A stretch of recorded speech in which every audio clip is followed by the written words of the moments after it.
안녕하십니까. 온라인 성서대학 강의에 참석하신 여러분들을 환영합니다.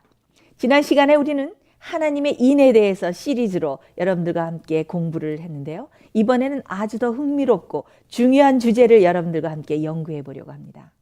하나님께서는 이 마지막 시대에 그분의 백성들을 위해서 아주 급박한 경고의 기별을 가지고 계십니다. 그 경고의 기별을 세 천사를 통해서 하나님께서 지금 백성들에게 외치고 알려주고 계시는데, 그것이 요한계시록 14장에 나오는 세 천사가 외치는 메시지입니다.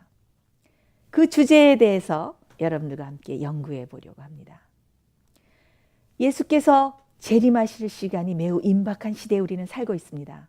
예수님께서 마태복음 24장에 세상 끝의 징조에 대해서 말씀하신 예언들이 나오는데, 그 예언이 지금 거의 다 성취되어 가고 더 이상 성취될 예언이 없을 정도로 세상 끝의 징조가 다 이루어지고 가고 있는 아주 놀라운 시대에 우리는 살고 있습니다. 그런데 예수 그리스도께서는 그냥 재림하시지 않으시죠. 주님께서는 재림하시기 전에 그분의 백성들이 충분히 준비할 수 있도록, 이 놀라운 재림의 사건에 대비할 수 있도록 모든 것을 준비시키십니다. 어떻게 준비시키십니까? 네, 경고의 메시지를 통해서. 그 경고의 메시지는 아주 중요하기 때문에 우리가 함께 연구해 보려고 하는 것입니다. 아모스 3장 7절에 보면은 주 여호와께서는 자기의 비밀을 그종 선지자들에게 보이지 아니하시고는 결코 행하심이 없으시리라 라고 말씀하셨는데요. 하나님께서는 어떤 일이 이루어지기 전에 그 일을 위해서 잘 준비할 수 있도록 그분의 백성들을 충분히 알리시고 준비시키시는 일을 하십니다. 자, 그렇기 때문에 우리가 지금 하나님께서 우리에게 주시는 이 마지막 시대에 주시는 아주 임박한 이 급박한 기별에 대해서 우리가 연구하는 것은 참 중요하다고 하겠습니다. 자, 이 첫 번째 이 강의 시간에는 세 천사가 외치는 메시지 중에서 첫째 천사가 외치는 기별에 대해서 함께 연구해 보기로 하겠습니다. 먼저 성경절을 읽겠습니다. 요한계시록 14장 6절과 7절입니다. 또 보니 다른 천사가 공중에 날아가는데 땅에 거하는 자들 곧 여러 나라와 족속과 방언과 백성에게 전할 영원한 복음을 가졌더라. 그가 큰 음성으로 가로되 하나님을 두려워하며 그에게 영광을 돌리라. 이는 그의 심판하실 시간이 이르렀음이니 하늘과 땅과 바다와 물들의 근원을 만드신 이를 경배하라 하더라. 자, 여기에 어떤 장면이 등장합니까? 네, 세 천사가 공중에서 날아가면서 큰 소리로, 큰 음성으로 외치는 그런 장면이 나옵니다. 자, 왜 이 천사들이 공중을 날아가면서 큰 소리로 외치는 것일까요? 네, 우리가 공중에 무엇이 가는 것을 보면은 누구든지 다 볼 수 있죠? 네, 그래서 이 메시지는 누구든지 다 보아야 되고 누구든지 다 들을 수 있도록 큰 음성으로 외쳐지는 아주 중요한 기별인 것입니다. 그러면 자, 이 첫째 천사의 기별에 대해서 저와 함께 구체적으로 연구해 보기로 하겠습니다. 자, 여기에 천사가 나오죠. 자, 이 천사가 나온다는 것은 우리가 하나님의 인에서도 공부를 해봤는데요. 하나님의 천사가 나왔다. 공중으로 날아간다. 이것은 참 상징적인 계시에서 보는, 이상에서 보는 상징적인 의미로서 이 마지막에 하나님의 심판의 시간이 이르는 이 마지막 시대에 천사가 공중에서 크게 외친다 하는 그 의미는, 이 천사는 이 마지막 시대에 복음을 선포하고 진리의 말씀을 전하는 하나님의 대리자와 하나님의 성도들, 진리를 외치는 하나님의 일꾼들을 가리킨다라고 할 수 있겠습니다. 자, 아까도 좀 전에도 제가 언급을 했지만은 공중으로 날아간다는 이 비행을 하면서 이 천사가 날아간다는 것은 모든 이 세계의 사람들이 다 볼 수 있게, 그리고 다 들을 수 있도록 아주 주의를 완전히 환기시키고 끌 수 있는 그런 방법이죠. 그래서 하나님께서 이 메시지를 주실 때는 온 세상에, 세계의 인류가 다 듣고 볼 수 있도록 하는 이 중요한 기별을 주시는 것입니다. 그런데 이 기별을 어떤 사람들에게 전한다고 여기 말했습니까? 땅에 거하는 자들, 여러 나라와 족속과 민족과 방언과, 그러니까 여러 종족의 전할. 그래서 이 천사가 전할 이 기별은 온 세상의 모든 사람들을 포함합니다. 그렇죠? 여러 나라와 방언과 언어가 다를지라도 온 세계, 범세계적으로 하나님께서 전하실 메시지인 것을 알 수 있습니다. 근데 천사가 가지고 있는 것이 무엇입니까? 네, 천사는 지금 영원한 복음을 가졌더라라고 여기 말하고 있죠. 자, 우리 영원한 복음에 대해서 잠깐 생각해 보겠습니다. 영원한 복음이 무엇일까요? 영원한 복음이란 처음 시작할 때부터 태초부터 한 번도 변한 적이 없고 계속 변하지 않고 계속되고 있는 영원히 계속될 복음이라는 말입니다. 이 영원한 복음이란 뜻은 바로 우리의 옛 선지자들과 우리의 옛 조상들, 곧 아담, 또 노아, 아브라함, 다니엘, 사도 베드로, 사도 바울, 우리의 선지자들과 옛 조상들이, 믿음의 조상들이 전했던, 알았던 복음이고 그들이 전했던 복음이고 모든 사람이 알아야 할 진리의 복음인 것입니다. 영원한 복음, 결코 변하지 않을 태초에 시작될 때부터 있던 영원한 복음을 천사가 전할 복음을 가지고 있다고 여기 말하고 있습니다. 영원한 복음이란 한마디로 요약해서 우리가 생각해 보자면은 영원한 복음이란 범죄하고 타락한 인간이 어떻게 완전히 다시 죄로부터 회복되어서 그 회복된 아름다운 에덴에서 다시 하나님과 함께 살 수 있는 사람으로 변할 수 있는지를 가르쳐주는 그런 구원의 방법을 가르쳐주는 복된 소식 또 구원의 방법이라고 할 수 있겠습니다. 그러면 이 영원한 복음이 성경에 어디에 처음 나타나 있을까요? 네, 이 영원한 복음은 제일 첫 번째 어디 나오는가 하면은 창세기 3장 15절에 나옵니다. 제가 창세기 3장 15절을 읽겠습니다. 내가 너로 여자와 원수가 되게 하고 너의 후손도 여자의 후손과 원수가 되게 하리니 여자의 후손은 내 머리를 상하게 할 것이요 너는 그의 발꿈치를 상하게 할 것이니라 하시고. 자, 이 성경 구절을 우리는 구속의 방안, 구속의 경륜이라고 부릅니다. 경륜이라고 하면 아주 오묘한 어떤 계획, 그렇죠? 그래서 구속의 경륜, 아주 오묘한 하나님께서 세우신 구속의 계획이다. 구속의 방법이다. 라고 해서 첫 번째로 성경에 나타난 것이 창세기 3장 15절에 나타납니다. 그런데 이 말씀이 어떤 상황에서 하나님께서 선포하신 말씀인가요? 여러분들 아실 수 있겠죠? 네. 이 하나님께서 선포하신 이 구속의 경륜은 바로 아담과 하와가 범죄하였을 때, 범죄하여서 이제 그들이 죄의 삭슨 사막이기 때문에 이제 죽지 않으면 안 되겠구나 하고 벌벌 떨고 있을 때에, 그렇죠? 그때 뱀에게 또 저주를 하시고 그 다음에 하나님께서 아주 깜짝 발표를 하신 것입니다. 이제는 범죄에서 죽을 수밖에 없고 속절없이 죽을 수밖에 없는 이 타락한 첫 조상 아담과 하와와 그 다음에 뱀에게 이렇게 말씀하시는 것입니다. 그렇죠? 내가 너로 여자와 원수가 되게 하고. 자, 이것은 뱀에게 한 말씀이기도 하지만 이것은 곧 사단에게 하신 말씀이 되죠. 자, 이 말씀을 들었을 때 아담과 하와는 깜짝 놀랐습니다. 그리고 아마 사단도 매우 놀랐을 것입니다. 아담과 하와는 이제 속절없이 죄를 지어서 범죄해서 죄의 값으로 죽어갈 수밖에 없었지만은 하나님께서 어떤 방법을 취하셔서 우리를 살리려고 구속하시려고 우리를 다시 살리시기 위해서 어떤 회복의 구원의 방안을 만드셨구나. 아담과 하와가 깜짝 놀라는 것입니다. 그때 사단도 매우 놀랐을 것입니다. 왜? 이제 첫 조상이 첫 인류가 죄를 지어서 자기 수중에 들어와서 이제 이 세상은 이 지구는 자기 손 안에 들어와서 자기가 마음대로 다스려서 이 죄악 세상으로 만들 수 있었는데 하나님께서 모종의 어떤 계획을 발표하시고 자기가 완전히 이 세상을 장악할 수 있는 것에 모종의 제재하는 조치가 세워진 것을 이 사단이 깨닫게 된 것입니다.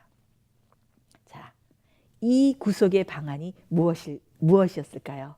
네, 그것이 바로 하나님의 아들 예수께서 이 땅에 우리와 똑같은 몸으로 인성을 씻으시고 이 땅에 오셔서 우리 죄를 위해서 고난을 당하시고 십자가에서 참혹한 대속의 죽음을 죽으셔서 우리의 죄를 대속해 주시는 그런 구속의 방안이었습니다.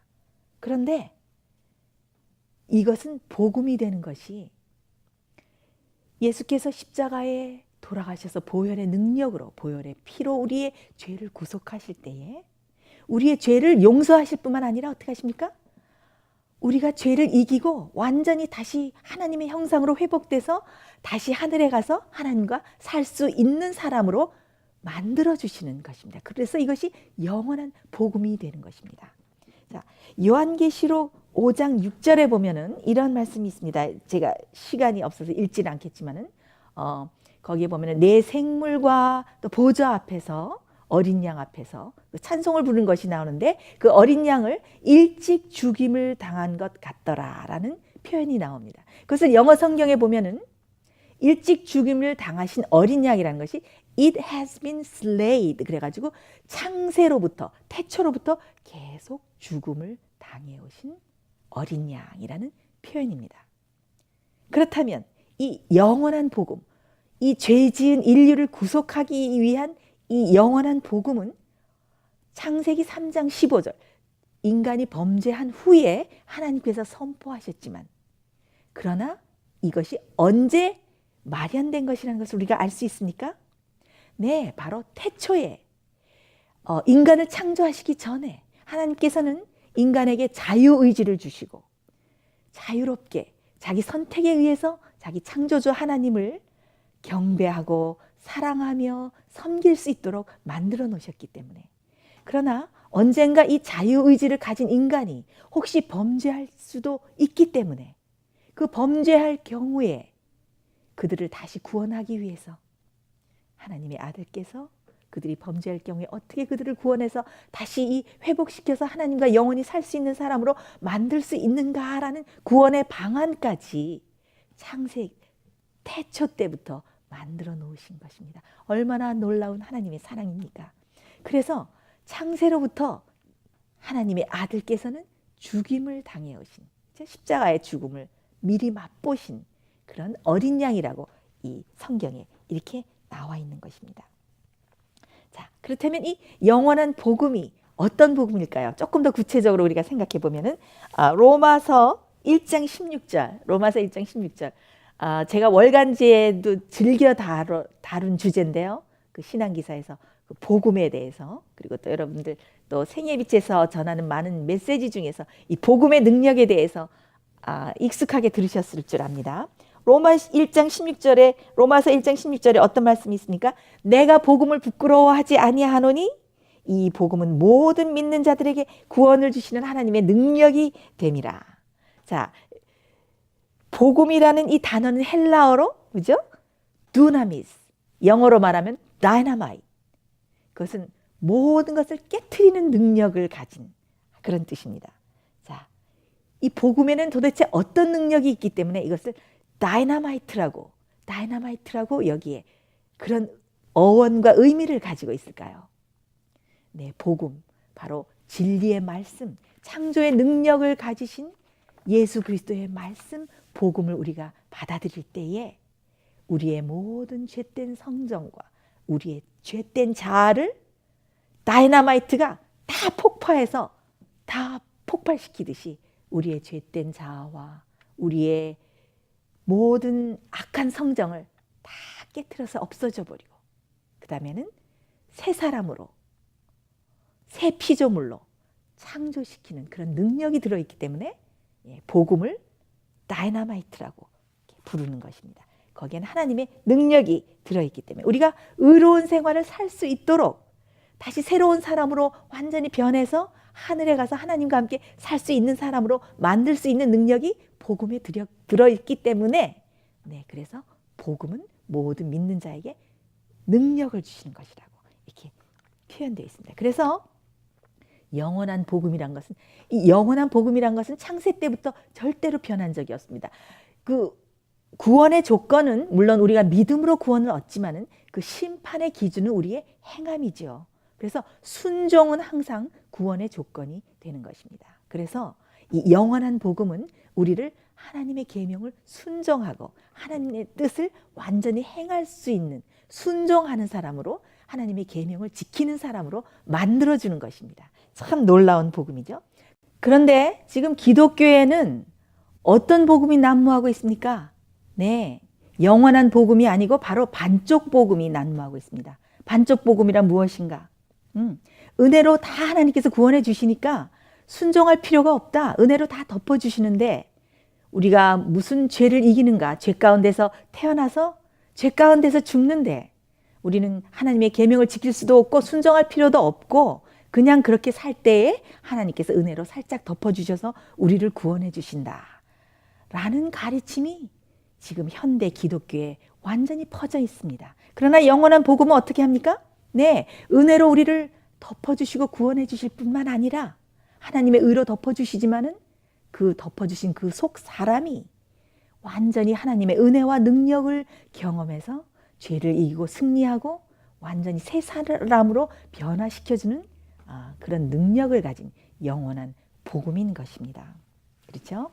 그래서 이런 영원한 복음을 지금 온 세계 인류가 받아들이기만 하면 구원을 얻을 그 영원한 복음을 지금 첫째 천사가 가지고 공중에 날아가면서 큰 소리로 외치는 것입니다. 이 천사가 어떻게 외친다고 했습니까? 큰 음성으로 가로되. 큰 음성으로 외친다는 말은 이 경고의 기별이 얼마나 중요한 것이라는 것을 우리에게 알려주고 있습니다. 그렇죠? 만약에 이것이 별로 중요하지 않은 이야기라면 이렇게 큰 음성으로 외칠 필요가 없죠. 큰 음성으로 외칠 때에 온 전 세계 사람들이 다 들을 수 있고 주목을 할 수 있게 되는 것입니다. 근데 이 큰 음성으로 무엇이라고 이 첫째 천사가 외칩니까? 네, 하나님을 두려워하고 그의 영광을 돌리라. 먼저 하나님을 두려워하라고 외칩니다. 자, 이 하나님을 두려워하라는 것은 헬라어로 포베오 그래가지고 두려워하다, 숭배하다 이런 뜻을 가지고 있는데요. 두려워하다는 것이 마치 하나님을 무서워서 그 앞에서 벌벌 떠는 것이 아니고 우리가 하나님을 경외하는 것. 말하자면은 하나님을 사랑을 가지고 애정을 가지고 그분을 사랑하고 숭배하고 순경심을 가지고 그분을 경외하는 그런 의미로 여기 쓰여 있는 것입니다. 그렇다면 이 경외한다는 뜻이 이 경외한다는 단어가 성경에 아주 잘 사용되고 우리가 연구할 수 있는 한 예가 하나 있는데요. 그래서 우리가 경외라는 뜻에 대해서 구체적으로 한번 생각해 보겠습니다. 창세기 22장 12절을 제가 읽겠습니다. 사자가 가라사대 그 아이에게 내 손을 대지 말라. 아무 일도 그에게 하지 말라. 내가 내 아들 내 독자라도 내게 아끼지 아니하였으니 내가 이제야 내가 하나님을 경외하는 줄을 아노라. 자, 여러분 이 말씀이 어떤 상황에서 하나님께서 선포하신 말씀인지 잘 아시겠죠? 네, 바로 아브라함이 자신의 그 사랑하는 독자 아들 이삭을 데리고 모리아 산으로 가서 하나님께서 그 이삭을 번제로 드리라고 하셔서 가서 그 이삭을 하나님 앞에 번제로 드리려고 칼을 높이 번쩍 들었을 때에 하나님께서 사자를 통해서 급하게 아브라함을 막으시면서 아브라함아 잠깐 멈추라. 내가 내 독자 이삭이라도 아끼지 않고 나에게 바치는 것을 내가 보니까 이제야 내가 나를 경외하는 줄 알겠노라 라고 하나님께서 인정의 말씀을 하신 것입니다. 아브라함은 우리의 무엇입니까? 우리의 믿음의 조상이지요. 아브라함이 그동안 하나님을 경외하지 않았습니까? 아니지요. 아브라함은 온 생애를 통해서 하나님께 순종한 생애, 하나님을 경외하는 생애를 살았습니다. 아브라함이 갈대아 우르에서 살 때에 갈대아 우르는 우상을 숨기는 우상 숭배의 본거지였습니다. 근데 우리가 고고학자들이 보면은 갈대아 우르가 그렇게 미개한 지방이 아니었어요. 아주 문명이 발달된 그런 지역이었는데 그가 거기서 풍족한 생활을 살고 있었지만은 하나님께서 아브라함을 택해서 아브라함을 갈대아 우르 내 친척 아비의 집을 떠나서 본토 친척 아비의 집을 떠나서 내가 너에게 지시한 땅으로 가라라고 아브라함을 부르실 때에 그 땅이 아브라함의 신앙에 결코 도움이 되지 않는 것을 보시고 나오라고 하셨습니다. 그때 아브라함은 주저없이 어떻게 했습니까? 순종했습니다. 하나님, 제가 가는 곳이 살기가 좋은가요? 음식이 많은가요? 기후는 어떤가요?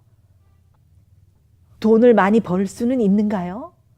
제 재산이 더 증식될 수 있을까요? 라는 것을 물어보지도 않고 자기가 속해 있던 익숙한 환경과 익숙한 사회와 모든 것을 버리고 떠났습니다. 그렇죠? 그 떠나는 그 자체가 하나님께 순종하고 하나님을 경외하는 놀라운 일이었습니다. 그리고 아브라함이 그 모든 하나님을 따라가는 그 발자취에 있어서도 하나님을, 물론 그가 여러 가지로 실수한 적도 몇 가지 있지만은 하나님을 경외하고 순종하는 삶을 살았습니다. 그러나 하나님께서 그를 믿음의 조상으로 세우시고 그에게서 완전한 충성과 경외를 받으시기 위해서, 그리고 그가 진정한 믿음의 조상이란 것이 입증되기 위해서는 한 가지 시험이 필요했던 것입니다. 하나님께서는 아브라함에게 기적을 보여주셨죠. 늙어서, 사라도 늙어서 자식을 낳을 수 없었지만은 내가 내 자손을 통해서 큰 민족을 이루리라. 그리고 내 자손을 통해서 약속된 허락의 자손이 태어나게 하리라 라고 하나님께서 약속하셨기 때문에 아브라함은 오랜 세월을 무자했지만은 하나님의 약속을 기다리면서 약속의 후손이 자기에게서 그 자손이 태어나기를 기다렸습니다. 그것도 무엇이었습니까? 그것도 믿음이었어요. 그리고 그것도 순종이었죠. 자, 드디어 이삭이, 하나님께서 주신 기적의 아들 이삭이 태어났습니다. 얼마나 그 늙어서 본 그 아들이 귀했겠습니까? 그러나 어느 날 청천벽력 같은 하나님의 명령이 떨어졌죠. 무슨 명령입니까? 내 독자 이삭을 데리고 모리아 산으로 가서 내게 번제를 드리라. 이것이 얼마나 놀라운 명령이었겠습니까? 아브라함은 자기 귀를 의심했겠죠?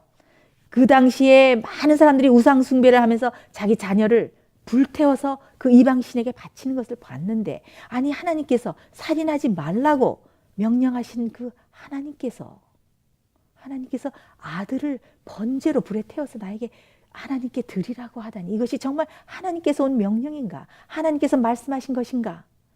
아브라함은 여러 가지로 정말 불순종할 수 있는 이유가 그에게 많았지만은, 그러나 그는 하나님을 믿고 신뢰하고 하나님을 사랑했기 때문에 어떻게 했습니까? 완전히 하나님께 충성하고 하나님께 순종하고 하나님께 경외를 드렸습니다. 그래서 어떻게 되었습니까? 그냥 이렇게 신용만 했습니까? 아니죠. 진짜 독자 자기 이삭을 묻고 번제로 드리기 위해서 칼을 손에 들었을 때에, 그때에 여호와의 사자가 급히 나타났죠. 그래서 야고보 2장 21절에도 보면 우리의 조상 아브라함이 그 이삭을 제단에 드릴 때에 행함으로 의롭다 하심을 얻은 것이 아니냐 하고 아브라함의 그 행함의 믿음에 대해서 나오죠. 그래서 마지막에 아브라함이 완전한 순종과 충성을 하나님께 입증했을 때에 하나님께서는 내가 나를 경외하는지 이제 내가 알겠다라고 인정하시는 말씀을 하십니다. 인간이 그 당한 모든 시험 중에서 아브라함이 당한 그런 시험은 없습니다. 하나님 아버지, 하늘에 계신 하나님 아버지께서 하나님의 독생자 예수 그리스도를 그 줄 때에 하나님 아버지의 가슴이 얼마나 찢어질 듯이 아프고 고통스러웠는가를 오로지 아브라함만이 그 시험을 통해서 하나님의 심정을 이해하게 되었고, 그 믿음의 시험을 완전히 이기고 하나님께 충성한 아브라함은 이제야 내가 나를 경외하는 것을 알겠다라는 인정을 하나님께로부터 받은 것입니다. 첫째 천사는 우리에게 무엇이라고 경고하고 있습니까? 하나님께서 첫째 천사를 통해서 하나님을 두려워하라. 그냥 하나님을 섬기는 것이 아니고 너의 온 정성과 몸과 힘과 모든 것을 다해서 하나님께 완전한 순종을 바치고 하나님을 사랑하고 하나님을 경외하라 하는 것이 이 첫째 천사를 통해서 주시는 메시지인 것입니다. 그 다음에 우리가 잠깐 더 살펴볼 것은 하나님을 두려워하고 그 다음에 무엇이라고 말했습니까? 그에게 무엇을 돌리라? 영광을 돌리라. 자, 영광을 돌린다는 것은 우리가 경외한다는 것보다 순종한다는 것보다 조금 더 적극적인 의미를 가지고 있습니다. 우리가 영광을 돌린다는 것은 바로 우리의 성품을 통해서 우리의 온 생애를 통해서 하나님을 기쁘시게 하고 하나님을 찬양하고 찬송하고 이런 의미를 가지고 있는데요. 이 영광이란 말은 헬라어로 독사라는 말에서 여기서는 찬양, 찬송 이런 것을 돌리는 것을 의미하고 있습니다. 이사야 43장 21절에 보면은 이 백성은 내가 나를 위해서 지었나니 곧 나의 찬송을 부르게 하리 함이니라. 그러니까 하나님께서 인류를 창조하신 목적은 무엇입니까? 네, 바로 우리 인류가 우리를 창조하신 하나님의 은혜가 너무 감사하고 또 우리를 구속하신 하나님의 은혜가 너무 감사하기 때문에 온종일 하나님을 찬송하고 기쁨을 드리고 영광을 돌리고 찬양하기 위해서 우리를 창조하셨다고 여기 말씀하고 계십니다. 그런데 여기 또 한 가지 대조되는 성경절을 보면 로마서 3장 23절에 보면 모든 사람이 죄를 범하여서 하나님의 영광에 이르지 못하더니라고 말하고 있습니다. 자, 영광에 이르지 못하는 이유가 뭐라고 말했습니까? 죄를 지어서. 우리가 지난번에 하나님의 인을 공부할 때에 거기 영광에 대해서 우리가 잠깐 공부했죠. 하나님 아버지의 이름에 대해서 얘기할 때, 자, 모세가 출애굽기 33장과 34절에 하나님 아버지의 영광을 보여주십시오라고 얘기했을 때 하나님께서 어떻게 하셨습니까? 여호와께서 자기의 이름과 선한 형상과 그분의 성품을 지나가게 하시면서 선포하셨죠. 여호와로다 자비롭고 은혜롭고 노하기를 더디하는 하나님이라고 성품을 말씀하셨습니다. 그래서 이 영광이라는 단어는 바로 하나님의 성품이죠. 그래서 우리가 하나님께 영광을 돌린다는 것은 바로 우리의 성품이 하나님 아버지를 똑같이 닮아서 하나님께 영광을 돌리는 것을 말합니다. 자, 마태복음 5장 16절에도 보면은 너희의 착한 행실을 통해서 하늘 아버지께 영광을 돌리라라는 그 말씀이 나와 있습니다. 그렇죠? 그래서 여러분들 생각해 보세요. 어떤 자녀가 나가서 아주 훌륭한 일을 하고 좋은 선행이나 좋은 성품을 가진 것이 드러났을 때 누가 영광을 받습니까? 바로 그 부모가 영광을 받죠. 그것처럼 하나님 아버지의 자녀들인 우리들이 하나님 아버지의 성품을 그대로 닮아서 우리가 아름다운 성품으로 이 세상을 살아갈 때에 어떻게 합니까? 사람들이 우리의 성품을 보고 하나님 아버지의 성품을 알게 되고 하나님께 영광을 돌리게 되는 것입니다. 우리는 그 아름다운 창조주 하나님 아버지 하나님을 섬기고 있는 사람들이죠. 하나님의 그 아름다운 성품, 자비롭고 은혜롭고 용서하고 그렇죠? 오래 참는 그런 아름다운 성품을 가지신 하늘 아버지를 모시고 있는 자녀들입니다. 그런 자녀들로서 우리의 성품은 어떻게 해야 되겠습니까? 하나님 아버지를 똑같이 닮은 성품을 가지고 살아야 우리가 하나님께 영광을 돌리는 것이 아니겠습니까? 그래서 고린도후서 3장 18절에 보면은 나중에 그 사도 바울이 이렇게 얘기하죠. 우리가 다 수건을 벗은 얼굴로 거울을 보는 것 같이 주의 영광을 보며 저와 같은 형상으로 화하여서 영광에서 영광에 이르나니. 그래서 우리가 아름다운 하나님의 성품을 우리 속에 이룰 때에 그것은 우리 속에서부터 하나님을 아는 영광의 빛으로 반사돼서 아름답게 나오는 것입니다. 자, 이 첫째 천사가 전하는 기별에는 무엇이 있습니까? 영원한 복음이 있는데 이 영원한 복음은 어떻게 합니까? 네, 바로 하나님을 두려워하고 경외하는 사람으로 만들어주고 또 어떻게 합니까? 하나님께 영광을 돌리는 사람으로 만들어주는 복음인 것입니다.